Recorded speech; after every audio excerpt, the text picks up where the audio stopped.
열심히 일해서 번 돈을 아끼고 모으는데 정작 계좌 잔고는 제자리 걸음인 것 같아 답답하신 적 많으실 겁니다.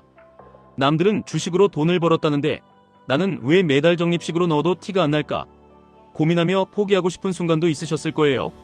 그런데 여러분, 자산이 불어나는 과정에는 명확한 세 가지 임계점이 존재합니다. 이 지점만 넘어서면 돈을 버는 속도가 상상을 초월할 정도로 빨라지는데 많은 분들이 그 직전에서 멈춰버리곤 하죠. 특히 우리처럼 QLD나 TQQQ 같은 레버리지, ETF를 활용하는 투자자들에게 이 임계점은 일반적인 지수 투자자들보다 훨씬 더 강력하고 파괴적인 결과로 다가옵니다. 오늘 그 마법 같은 세 가지 숫자에 대해 아주 구체적으로 파헤쳐 보겠습니다. 자산 형성 초기에는 아무리 좋은 종목에 투자해도 계좌가 불어나는 느낌이 들지 않습니다. 그 이유는 명확합니다. 초반 수익의 90% 이상은 여러분의 투자 수익이 아니라 여러분이 직접 입금한 원금에서 나오기 때문입니다. 예를 들어 1,500만원 정도를 모으는 첫 번째 마일스톤 구간을 생각해보죠. 매달 50만원씩 나스닥 100 지수에 투자한다고 했을 때 이 구간에서는 지수가 10% 올라도 수익은 고작 몇십만원 수준입니다. 내가 한 달 동안 뼈 빠지게 일해서 넣은 원금이 수익금보다 압도적으로 큽니다. 그래서 이 시기에는 내가 투자를 하는 건지 적금을 붓는 건지 회의감이 들기 마련입니다. 하지만 여기서 QLD나 TQQQ를 전략적으로 활용한다면 이야기가 달라집니다. 레버리지는 바로 이 지루한 원금 기여 구간을 물리적으로 단축해주는 치트키 역할을 합니다. 일반적인 1배수 투자자가 1,500만원을 만드는데 3년이 걸린다면 나스닥의 우상향을 믿고 레버리지를 활용하는 투자자는 그 시간을 절반 가까이 줄일 수 있습니다. 이 첫 번째 마일스톤인 1,500만원은 단순히 금액의 의미를 넘어섭니다. 내가 소비를 통제하고 투자 원칙을 세우고 하락장의 공포를 이겨내며 자본가로서의 습관을 완성했다는 증거이기 때문입니다. 이 구간을 통과하지 못하면 다음 단계는 영원히 오지 않습니다. 첫 번째 고비를 넘겨 자산이 1억 5천만원, 즉 10만 달러라는 두 번째 마일스톤에 도달하면 그때부터는 완전히 다른 세상이 펼쳐집니다. 이 지점은 복리의 마법이 여러분의 근로소득을 위협하기 시작하는 골든 크로스의 시작점입니다. 1억 5천만원이 계좌에 찍혀있을 때 나스닥이 하루에 2%만 상승해도 QLD는 4%, TQQQ는 6%가 오릅니다. 1억 5천만원의 6%면 하루 만에 900만원이 불어나는 겁니다. 웬만한 직장인의 두세 달치 월급이 단 하루의 변동성으로 결정되는 시점이죠. 이때부터는 여러분이 땀 흘려 넣는 적립금보다 계좌 스스로가 만들어내는 수익금이 훨씬 커지기 시작합니다. 만약 여러분이 35세에 TQQQ로 1억 5천만원을 만들었다면 그 이후로 단 한 푼도 추가 입금을 하지 않아도 65세에는 수백억 원의 자산이 되어 있을 가능성이 수학적으로 존재합니다. 이것이 바로 코스트 파이어 코스트 FIRE의 핵심입니다.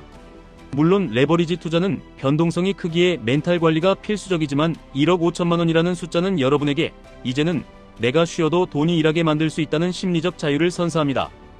이 구간에 들어서면 하락장이 와도 수량을 모아가는 즐거움을 알게 되고 복리가 가속 페달을 밟는 것을 눈으로 확인하게 됩니다. 마지막 세 번째 마일스톤은 바로 15억 원, 100만 달러의 구간입니다. 이 단계에 들어서면 투자는 더 이상 선택이 아니라 생존을 넘어선 자유 그 자체입니다.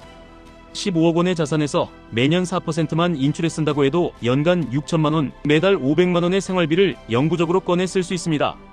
심지어 나머지 96%의 자산은 계속해서 나스닥의 성장에 몸을 싣고 불어납니다. 특히 QLD나 TQQQ를 보유한 상태에서 이 금액에 도달했다면 하루 수익금이 수천만 원에서 억 단위로 움직이는 것을 보게 될 것입니다. 이때는 더 이상 노동 수익에 연연할 필요가 없습니다. 일은 내가 하고 싶을 때만 하는 놀이가 되고 돈은 내 삶을 지탱하는 완벽한 도구로 전락합니다. 여기서 많은 분들이 의구심을 가질 수 있습니다. 레버리지는 하락장에서 녹아내리지 않나요? 혹은 변동성, 끌림 현상 때문에 장기 투자는 위험하지 않나요? 라는 질문들 말이죠. 맞습니다. 레버리지 투자는 양날의 검입니다. 하지만 우리가 주목해야 할 점은 나스닥이라는 시장의 우상향 에너지입니다. 지난 수십 년간 인류의 혁신은 멈춘 적이 없고 그 혁신의 정점에는 항상 나스닥 기업들이 있었습니다. 하락장에서 횡보하거나 폭락할 때 계좌가 녹아내리는 것은 고통스럽지만 이를 견뎌내고 수량을 확보한 사람만이 다음 불장에서의 압도적인 수익률을 가져갔습니다. 또 이런 질문도 하실 겁니다. 지금 시작하기엔 너무 늦은 거 아닐까요? 고점 아닐까요? 투자에 있어 가장 큰 리스크는 시장에 참여하지 않는 리스크입니다. 10년 전에도 5년 전에도 사람들은 항상 고점이라고 말했습니다. 하지만 시간은 흘러갔고 그때 시작한 사람들은 이미 첫 번째, 두 번째 마일스톤을 넘어섰습니다. 시간이 흐르는 것은 막을 수 없지만 그 시간을 내 돈이 일하게 만드는 시간으로 바꿀 것인지 아니면 단순히 늙어가는 시간으로 보낼 것인지는 오직 여러분의 선택에 달려 있습니다.